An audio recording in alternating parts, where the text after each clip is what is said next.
안철수 이제는 의원이라고 불러야 되겠죠. 안철수 전 대선 후보, 전 서울대 교수, 전 안랩 CEO 이렇게 불렀었는데요.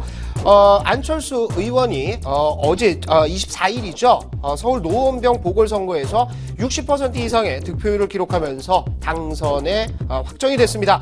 지역구 논란부터 시작해서 공약집 논란까지 말들이 많았지만 결국 민심은 안철수 의원을 선택을 했네요. 자, 국회에 입성한 안철수 의원 과연 정치 실험에 성공할 수 있을지 사뭇 궁금해지는데요. 과거에도 유명 인사들 국회에 입성한 사례들이 많았습니다. 연예인들만 살펴보자면요. 13대에는 최무룡 국회의원 있었죠. 14대에는 이주일, 이순재, 강부자 씨가 국회에 입성을 했었고요. 15대 때는 신영균, 정한용 의원이 국회에 입성했는데 정한용 의원은 국회에 입성했다가 망한 사례 중 하나죠. 상당히 스캔들이 많았습니다. 자, 16대에는 강신성일 등 연예인 출신 국회의원 상당히 많았는데요. 국회의원이 어떤지 모르겠습니다. 저는 안 돼봤거든요. 하지만 이주일 씨의 한마디 기억이 나네요. 국회 떠나면서 이런 말을 했죠. 국회에서 코미디를 배우고 간다. 이렇게 일침을 날렸습니다. 전설의 개그맨에게 코미디를 가르쳐주는 국회. 과연 이번 안철수 후보가 새로운 변혁을 이룰 수 있을지 사뭇 기대가 되고 있습니다. 정치가 코미디냐? 묻혔냐? 콩나물?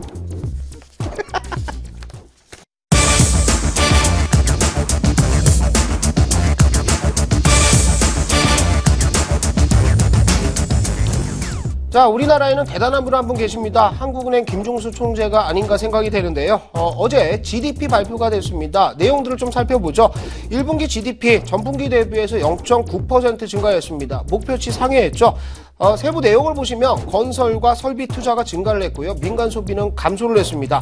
해외 시장에서는 경기 부양책 그리고 양적 완화 흐름들이 지속이 되는데 유럽에서도 마찬가지입니다. 이탈리아 신임 총리가 재정 긴축에서 경기 부양으로 방향을 잡은 것 같고요. 일본에서는 아베노믹스에 따른 양적 완화 흐름들이 지속이 되고 있죠. 자, 우리나라 한국은행 총재 왜 대단한가 한번 살펴보죠.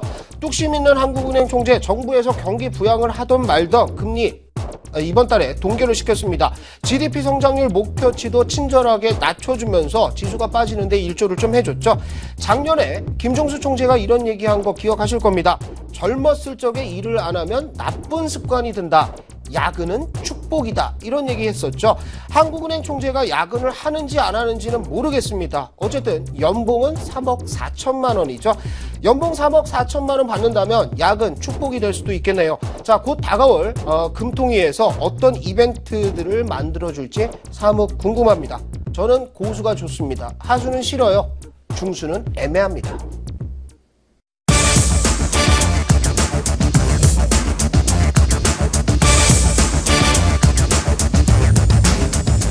며칠 전 박근혜 대통령이 수석 비서관 회의에서 대출 관련 스팸 문자와 전화 차단의 근원적 예방책을 지시했다라는 기사가 나왔습니다.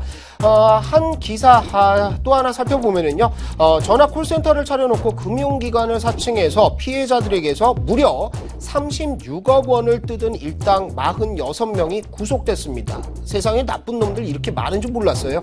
자, 오피스텔을 임대해서요, 콜센터를 통해 전화를 걸어 신용등급을 상향시켜준다, 아니면 대환대출을 해준다, 이런 다양한 수법들로 피해자를 유인을 했는데 대부분은 서민들이 피해자라고 하죠. 최근 태풍이나 집중호우와 같은 각종 재난 정보를 알려주는 번호로도 음란 사이트 접속을 유도하는 문자가 무차별적으로 발송이 됐습니다. 저한테도 몇 건 왔더군요. 새벽에 왔습니다.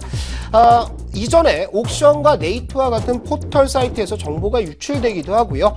주차대에는 차에 번호들을 써놓는데 이 번호들을 모아가는 경우도 있다라고 합니다. 전부 다 싹 다 잡아드렸으면 좋겠습니다. 제가 하나 팁을 좀 알려드리죠. 스팸 문자가 오면요, 바로바로 스팸 신고를 하시면 되겠고요. 만약에 스팸 전화가 오면 전화 끊기 굉장히 어렵습니다. 어떻게 대응하시냐 하면 만약에 대출 전화가 권유 전화가 오면 여러분들 은행 직원이라고 하면 바로 끊습니다. 핸드폰 바꿔준다는 얘기를 하면은요, 휴대폰 매장이라고 얘기를 하시고요. 좋은 땅 보러 오라고 하면 복덕방이라고 얘기하시면 바로 전화 끊을 겁니다. 보험 들라고 계속해서 얘기를 하면 내가 보험 설계사다. 그러면 다시는 전화 안 올 겁니다. 눈에 띄게 확 줄어든 스팸 전화를 보실 수 있을 겁니다.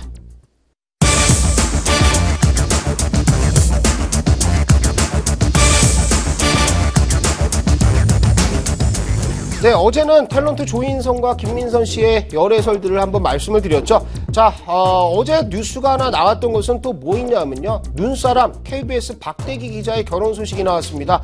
KBS 박대기 기자는 연예인이 아닌데도요, 연예인 기사란을 빼곡히 채워놓고 있습니다. 예비 신부가 의사라고 하네요. 자, 가수 장윤정 씨도 KBS 아나운서 도경환 씨와 결혼을 하게 되는데요. 우리 홍철이는 어떻게 될지 모르겠습니다. 불쌍한 홍철이. 자, 5월이 다가옵니다. 많은 미혼 여성들이 5월의 신부를 기대하는데요. 5월의 신부의 유래를 조금 알아보죠. 노동절과 같은 5월 1일에 열리는 5월제라는 축제가 있었습니다. 유럽에서 주로 축제가 열리는데 겨울이 지나가고 새로운 봄이 시작됐음을 알리는 축제라고 합니다. 그리고 5월제는 그리스의 주신 디오니소스와 깊은 관련이 있다라고 하죠. 술을 관장하는 디오니소스는 매년 겨울에 죽었다가 봄에 부활하는데 여기에서 5월의 신부가 나왔다. 이런 얘기가 있습니다. 우리나라에도 비슷한 축제가 하나 있었죠. 고대 우리나라의 사만시대죠. 풍작을 기원하면서 5월제를 열었는데 이것이 바로 오늘날 음력 5월 5일이죠. 단오제라고 얘기를 좀 합니다. 자, 5월이 다가오고 있습니다. 꽃피는 5월. 우리 팍스TV에도 5월의 신부 후보 넷이 있습니다. 이정민, 여도운, 박수영, 박주연. 기대 한번 해보겠습니다. 화이팅!